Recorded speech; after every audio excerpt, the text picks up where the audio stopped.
Hello बच्चों, आपका biology मेंटस में सर आप लोग लेके आ गया हूँ लेसन 4 का पार्ट 2 शॉर्ट क्वेश्चन, जिसमें आपको पार्ट 1 में 7 क्वेश्चन आपको बताया गया था। इसमें आपको और भी प्रश्न बताए जाएंगे जो कि एग्जाम के लिए बहुत ज़्यादा इंपॉर्टेंट है। पीवीआई प्रश्न है, अगर इसको पढ़ के जाते हैं तो एग्जाम में एक भी बाहर नहीं जाएगा, एक भी प्रश्न बाहर से नहीं आएगा, एक मक्खी भी बाहर से नहीं आएगा।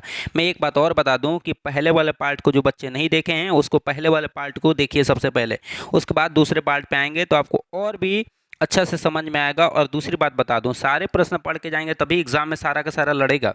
और ऐसा नहीं कि आप सोच लेते हैं कि हाँ 4-5 प्रश्न पढ़ लिए और छोड़ लिए, तो ऐसा नहीं होगा। सारे प्रश्न पढ़ के जाएंगे तभी आप 70 में 70 बायो में लाएंगे।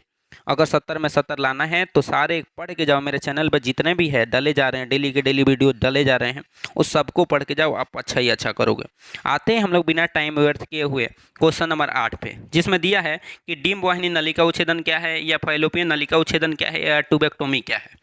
तो आप लोगों ने नसबंदी का नाम सुन रखा होगा, तो वही मादा में जो नसबंदी करा जाता है उसी का नाम है क्या, ट्यूबेक्टोमी। इस विधि को मादा नसबंदी के नाम से जानते हैं। इस विधि में फैलोपियन नलिका को काट के क्या कर दिया जाता है, बांध दिया जाता है। आप लोगों को पता है कि अंडाशय में अंडाणु का निर्माण होता है। किसमें होता है, अंडाशय में अंडाणु का निर्माण होता है, और वह फैलोपियन नलिका से होकर एम्पुला स्तमस से निकल जाता है।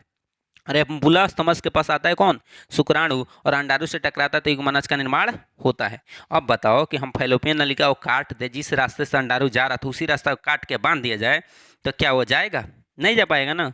तो इसीलिए गर्भधारण उस समय नहीं होता है। और यह विधि जो है ना पूरे जीवन काल में कभी भी अगर नसबंदी करा दिया गया था, पूरे जीवन काल में माता गर्भधारण नहीं करेंगी। अगला प्रश्न पाते हैं 9 नंबर, बंध्यकरण से आप क्या समझते हैं। तो आप लोग नसबंदी का नाम सुना है ना, सेम वही है, ये है तो बंध्यकरण कि एक शल्य विधि है जिसमें दखल अंदाजी से युग्मक परिवहन को रोक दिया जाता है। जिसमें दखल अंदाजी से मतलब हम लोग अपने प्रोसेस से क्या कर देते हैं, युग्मक परिवहन को रोक देते हैं। बंध्यकरण प्रक्रिया को नर के लिए वासेक्टोमी तथा मादा के लिए क्या कहा जाता है, ट्यूबेक्टोमी। अगला आते हैं आवधिक संवेदन क्या है। तो मैं थोड़ा सा मैं पहले बता दूं कि आवर्त चक्र जो होता है ना, मासिक चक्र जिसको बोलते हैं, मासिक चक्र मेंस्ट्रुअल साइकिल, जो कि टोटल 28 दिन का होता है। और जिस दिन आता है, मान लीजिए 1 तारीख को आया, उसके ठीक 14वें दिन मतलब 14 तारीख को अंडाणु का निर्माण होता है। क्या चीज़ का निर्माण होता है, अंडाणु। ठीक 14वें दिन, जिस दिन मेंस्ट्रुअल साइकिल आया उसके 14वें दिन अंडाणु का निर्माण होता है। अगर कोई भी नर और मादा 10वें दिन से लेकर, जिस दिन मेंस्ट्रुअल साइकिल आया मतलब 1 तारीख को आया, तो 10 तारीख से लेकर अगर 17 तारीख तक मैथुन नहीं करते हैं, क्योंकि उस समय मैथुन अगर करते हैं तो गर्भधारण होने की संभावना बहुत ज़्यादा होती है।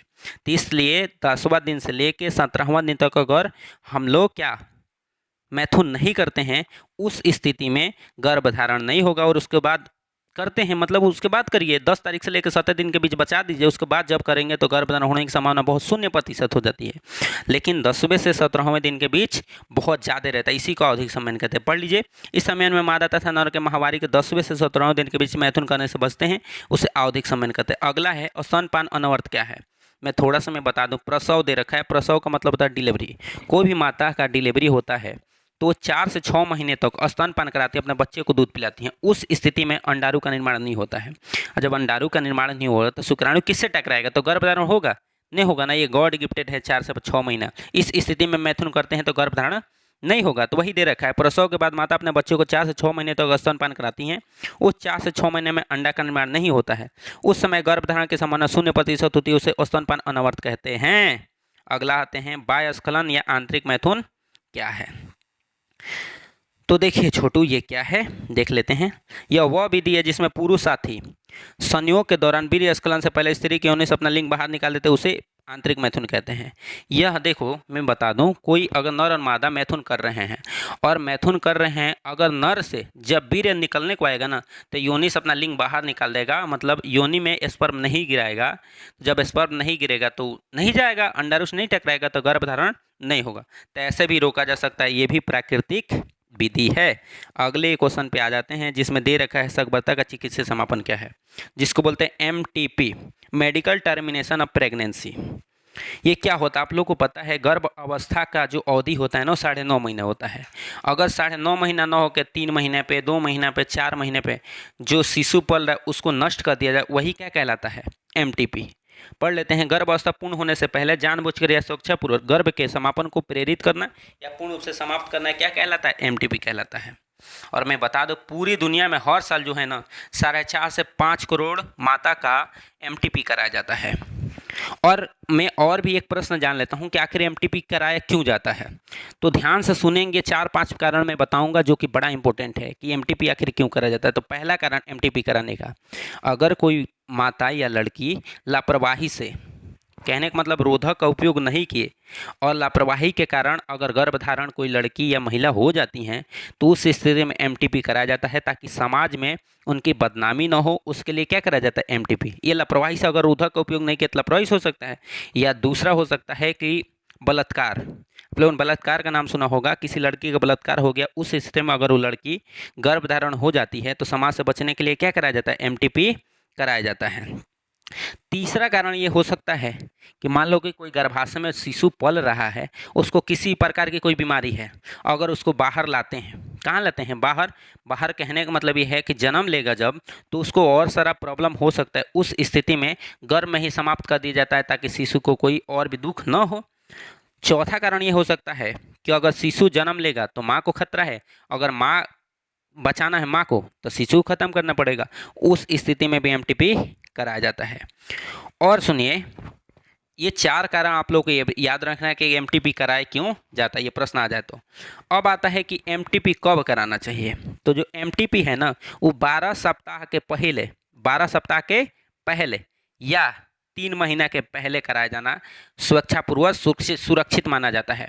अगर उसके बाद कराते हैं तो उससे माँ को भी खतरा हो सकता है, उससे माँ को भी खतरा हो सकता है। तो देखिए, आखिर 12 सप्ताह से पहले ही क्यों कराना जाना चाहिए या 3 महीने पहले ही क्यों कराना जाना चाहिए। तो देखिए, कारण क्या है कि सबसे पहले जो युग्मनज बनता है ना, तो सबसे पहले जो शिशु बनता है गर्भाशय में जो रहता है, उसका पहले हृदय का निर्माण होता है और उसके बाद 2 महीने, दूसरे महीने के अंत तक सभी प्रकार के हाथ और पैर बन जाता है। हाथ और पैर दूसरे महीने के अंत तक बन जाता है और तीसरे महीने के अंत तक सभी प्रकार के अंग तंत्रों का निर्माण होता है। जैसे में सभी अंग तंत्र, जैसे पाचन तंत्र, तंत्रिका तंत्र, सभी प्रकार के तंत्रों का निर्माण हो जाता है। अब ये बताओ कि सभी अंग तंत्र हो गया जो 3 महीने में बन के तैयार हैं और उसके बाद से अगर एमटीपी कराते हैं तो सारा अंग को तोड़ने के लिए बड़ा दिक्कत होगा भाई, उसको बाहर निकलने में। इसलिए अगर 3 महीने के पहले एमटीपी करा देते हैं तो सुरक्षित होता है, क्योंकि सभी अंग तंत्र का निर्माण नहीं रहता है।